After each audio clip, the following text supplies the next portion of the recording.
Good morning. You're listening to 910 AM Superstation. My name is Robert Ficano. We're going to be with you now for the next 2 hours, and we have our usual cast of characters that are going to be joining us as well. I want to welcome Police Commissioner Willie Burton and Tom Choske. Good morning, Willie. Tom Choske from his own media company, and I hope, Tom, you're doing well. Hey, I'm doing great, Bob. How are you doing today?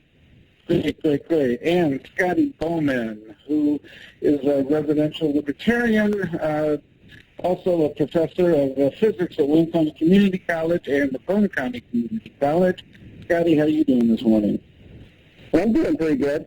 Oh, yeah? Good. Well, there's a lot of activity. We've got a packed show here today. We're going to have at 8:30 Terry Goldberg from Moratorium Now. Anthony Adams, a former deputy mayor of the city of Detroit, and Greg Dunmore. Greg's always showing us with entertainment news and what's happening, and also have a political perspective many times on things as well, which we appreciate. So, first of all, this was a week of a lot of activity that not only locally but in the city of Detroit. I guess there were a number of protests that continued on in Portland last night. There seems to be this confrontation with federal officers or agents coming in, and so we're at a point where I guess they're coming into Detroit with consent of the mayor and of the police chief. A lot of people don't know is that federal agents are typically in large cities all the time. They actually join task force such as narcotic enforcement, fugitives, and things like that. It's was raised to a new level, I think, in Portland, where the president sent them in, and they were physically engaged on some of the protests as well. And the question was whether they were peaceful protests and people that were exercising civil liberties, and they in essence, I saw they arrested 19 people. So, Tom, many times you have a pulse on some of this. What do you see going on nationally with what the president's doing? You know, Bob, we're seeing a lot of reaction throughout the entire nation to this. So obviously you mentioned Portland, but we've seen protests in other cities. Actually, yesterday, I just found out last night that there's a protest in Austin, Texas, where one of the protesters was ultimately killed in the protest.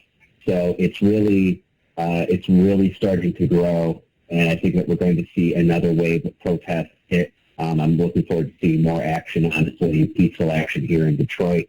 And Bob, when you mentioned the federal agents that Trump has been talking about, exactly to your point, I think it's great to educate people on how many federal agencies there are, how many federal law enforcement agencies there are. Postal facilities, every post office is guarded by the U.S. Postal Service, their law enforcement agency. Every other federal property that's owned by the GSA is guarded by a special federal agency service called the Federal Protective Service. Department of Energy has its own security apparatus that guards nuclear power facilities, for example.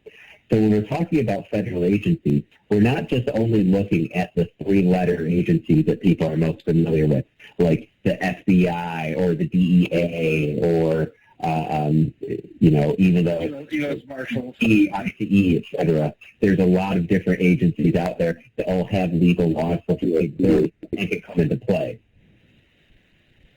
Yeah, you're right. A lot of people don't realize that. It's my understanding, at least in Portland, that the president primarily used U.S. Marshals to go in. Not the traditional ones that you think of in most urban areas, DEA, the FBI.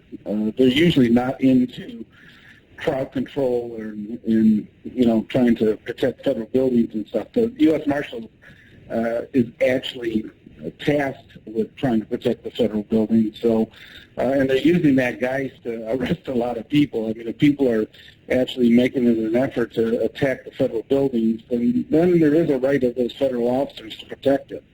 That's part of the question is, are they going far afield and going into streets and actually rounding people up and things like that? And Portland says we want to handle that portion of it. So I think that I saw today that in the city of Detroit, there was a federal offer to 7 cities in December that they would be sending in additional help.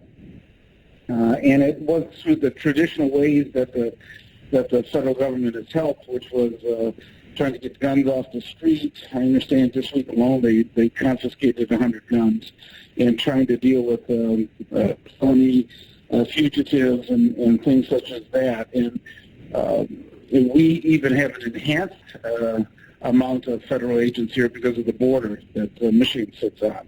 Immigration and the others that are very active in this area. But a lot of people may not realize that they're actually federal agents. Those are the ones that are engaging in this area. Yeah, and Bob, to build on some of that, one thing that people may not realize, and it is a huge, huge civil rights problem. I remember us fighting it with the Obama administration when I worked in Congress. The Customs and Border Patrol folks, right? So the Border Patrol folks that you see when you, not nowadays, but when you cross Canada when there wasn't COVID, those folks have the ability to pull over anybody. Just like a normal police, they can pull over anybody. You just walk down the street, they can pull you over within 100 miles of an international border. So what that means is, per the law, CBP can go and pull over any single citizen that they want anywhere between here and almost Grand Rapids. There's it's one of those things we actually keep. Go ahead. Yeah, and they don't have to have dash cams going. They don't have any of the protections that, strong fighters like Commissioner Burton has put in place on the Detroit police to curb abuses. They don't have to write any form of an incident report if they do a pullover, and there's no resulting arrest. So there's a lot of abuses that they've committed over the past decade in our community even, and we're seeing this play out now on a national level. Yeah, it's one of the things that we teach in the constitutional law, and a lot of young people don't realize, is that they always think of the Fourth Amendment and rights to search and seizure warrants and things like that, that your Fourth Amendment rights shrink at the border. If you think about it, people realize it. I mean, think about it. When you go cross over into Canada, the immigration can order you out of the car. They can search the whole car, or customs, I should say. They can search the whole car, and there's no probable cause. I mean, they don't need probable cause. They don't need a reason to do it. Just do it. Same thing with when you board a plane, because it's considered at a border at that point. They can search. They can do all these things that normally, if you think about it, if you're in the city of Detroit, they need warrants, they need probable cause, they need those type of things to exercise those type of rights. But your rights shrink when you're approaching the border. And I think a lot of people don't realize that, and that there's a great amount of, and the courts have backed this up, the United States Supreme Court in particular, in saying that, that the security of the United States demands that they be able to do it at the border. And it's, like you said, sometimes it expands out from that. Scott, you've been involved in a lot of these type of issues. Anything that you observed from it? Well, yeah, this week was rather interesting because just last weekend I was at our concluding Libertarian Party convention where we nominated our candidates. In fact, we have more people running for county commission in Wayne County than the Republicans have.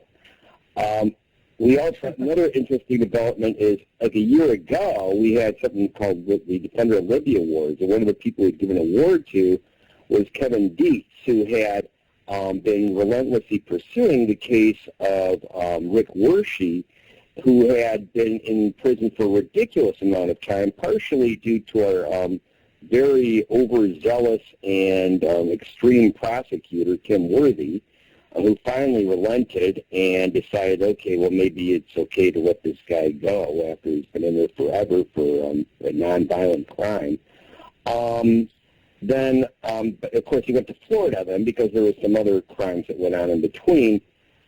But he's finally out, and so I considered that like a really big deal. And it was exciting that a year ago I actually met the man who had done a lot to help keep things in the public eye, and probably without that he would have still been in prison.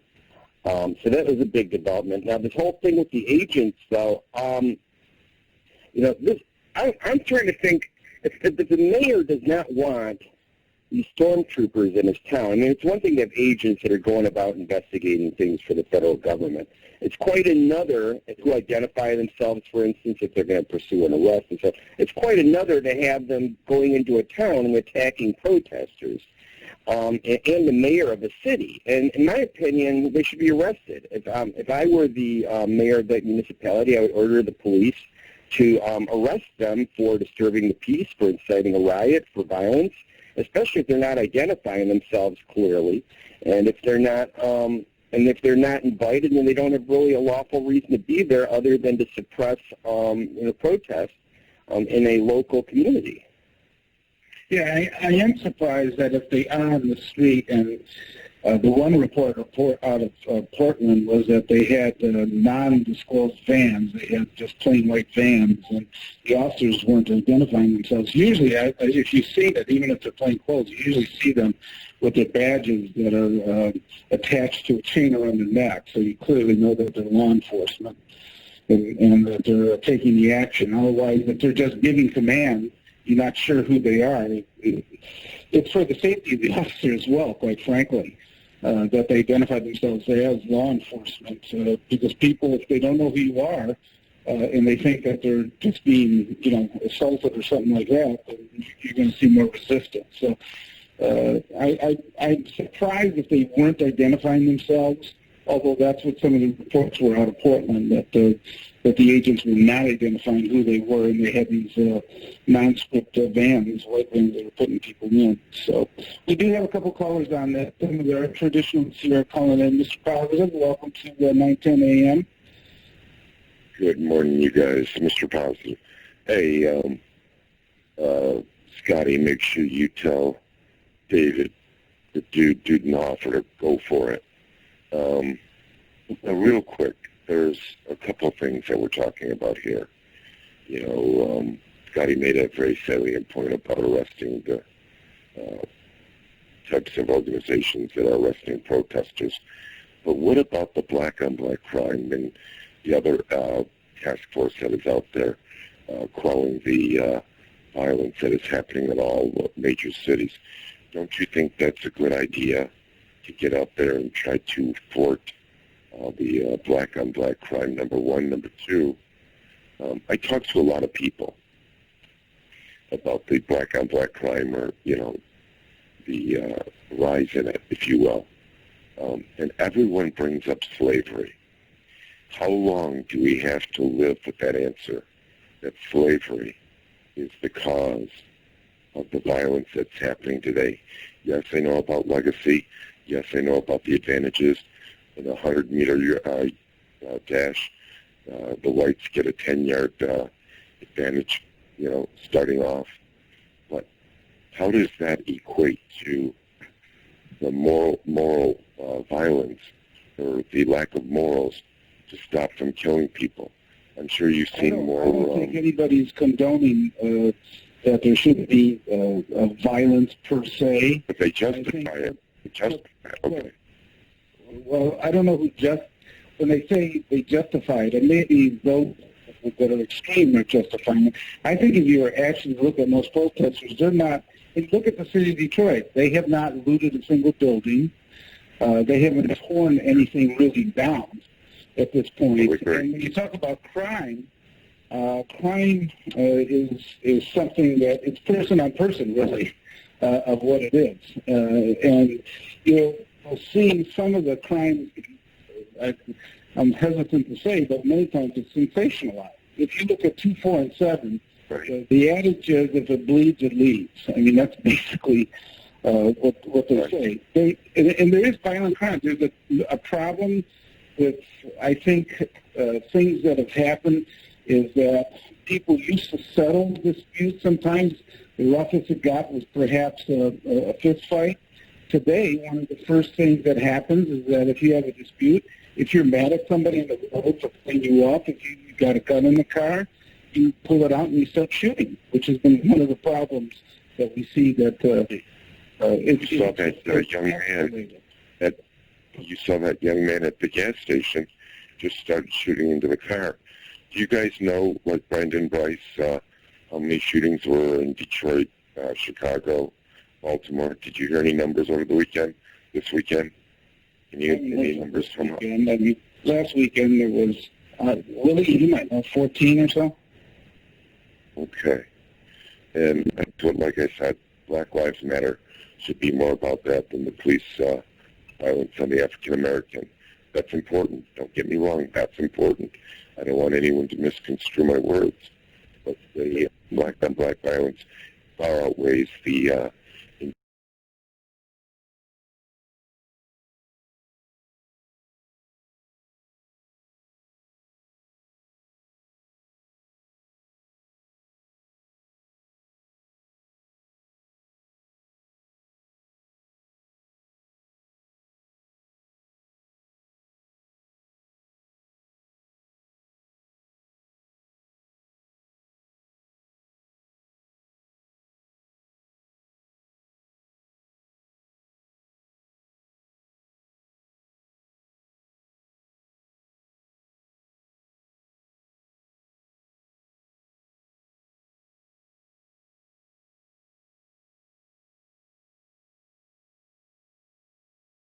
Tom Choske. You listen right to AM Superstation. My name is Robert Ficano, and we're going to be back with you next Sunday.